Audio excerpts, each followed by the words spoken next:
রাজ্য বিজেপির প্রদেশ সভাপতি হিসেবে দায়িত্ব গ্রহণের পর প্রথমবারের মতো বিভিন্ন সাংগঠনিক কর্মসূচি নিয়ে উত্তর ত্রিপুরা জেলা সফরে আসেন মাতাবাড়ি বিধানসভা কেন্দ্রের বিধায়ক তথা বিজেপি রাজ্য সভাপতি অভিষেক দেবরায়। শনিবার তার এই সফরকে কেন্দ্র করে দলীয় নেতা কর্মীদের মধ্যে ব্যাপক উৎসাহ উদ্দীপনা লক্ষ্য করা গেছে।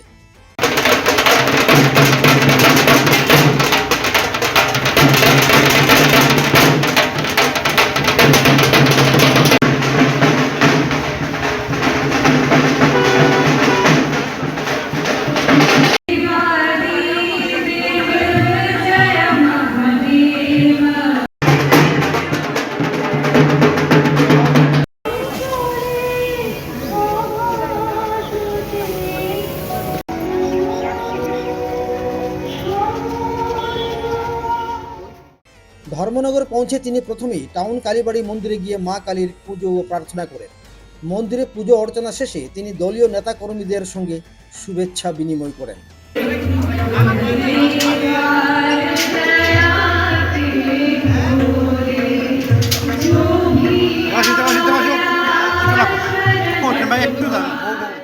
এরপর ধর্মনগরের বিবেকানন্দ সার্ধ শতবার্ষিকী ভবনে উত্তর ত্রিপুরা জেলার কার্যকর্তাদের নিয়ে এক গুরুত্বপূর্ণ সাংগঠনিক বৈঠকে যোগ দেন।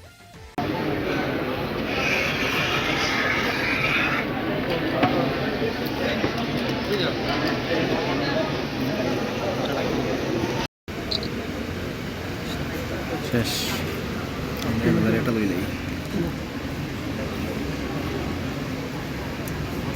তুই না তেরে সময় মাথা একটা আর ভাই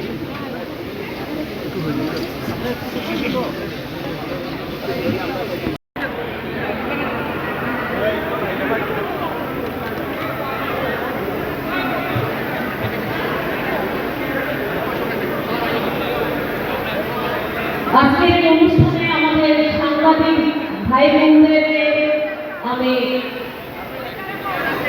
স্বাগত জানাই, অভিনন্দন জানাই। আপনাদের সহযোগিতার মাধ্যমে আমাদের এই অনুষ্ঠানে শোভাবর্ধিত হবে। তারপর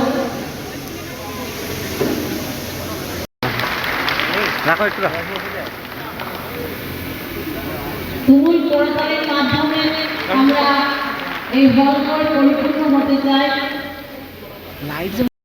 তুমুল করতালির মাধ্যমে আমাদের এই হলঘর রঞ্জিত হয়ে ওঠে। আমরা হল থেকে তুমুল করতালি চাইছি।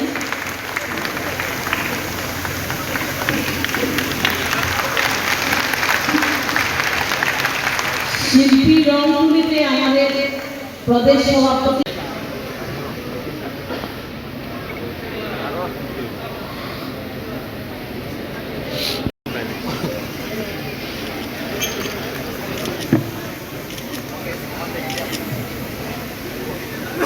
আটটা আমার না দাদা কোটা বারবার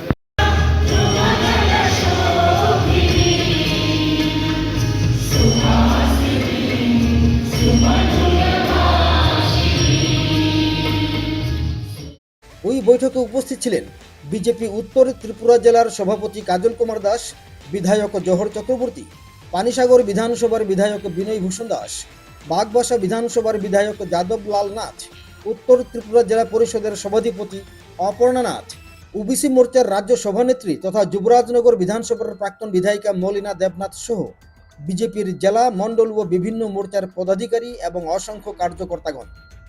সাংগঠনিক বৈঠকে আসন্ন রাজনৈতিক কর্মসূচি, বুথ ভিত্তিক সংগঠনকে আরও শক্তিশালী করা, দলীয় সদস্য সংগ্রহ, জনসংযোগ বৃদ্ধি এবং সরকারের বিভিন্ন উন্নয়নমূলক প্রকল্প সাধারণ মানুষের কাছে পৌঁছে দেওয়ার বিষয় নিয়ে বিস্তারিত আলোচনা হয়।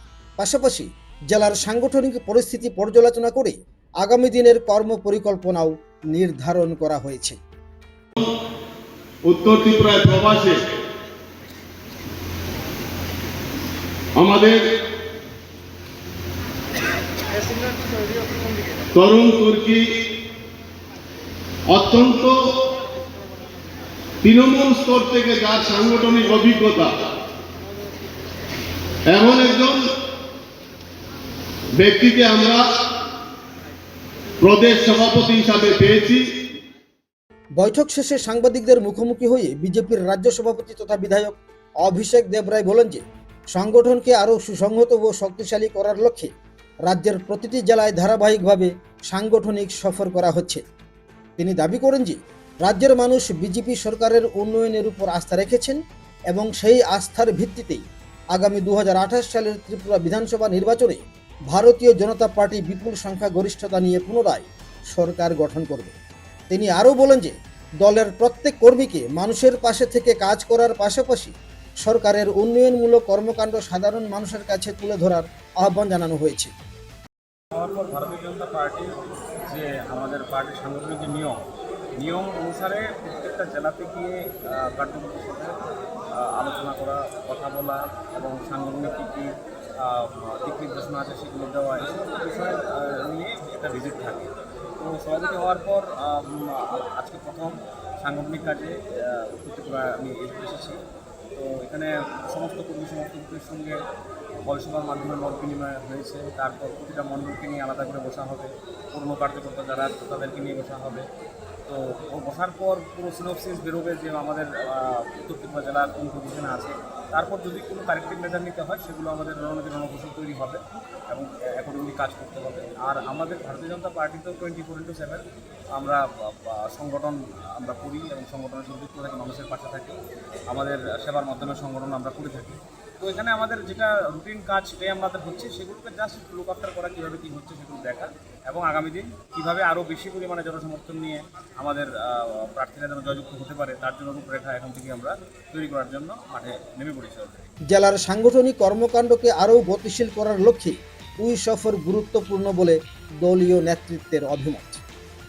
ধর্মনগর থেকে দেবমাল্য কাশ্যপের রিপোর্ট, ত্রিপুরা আইউনিয়া।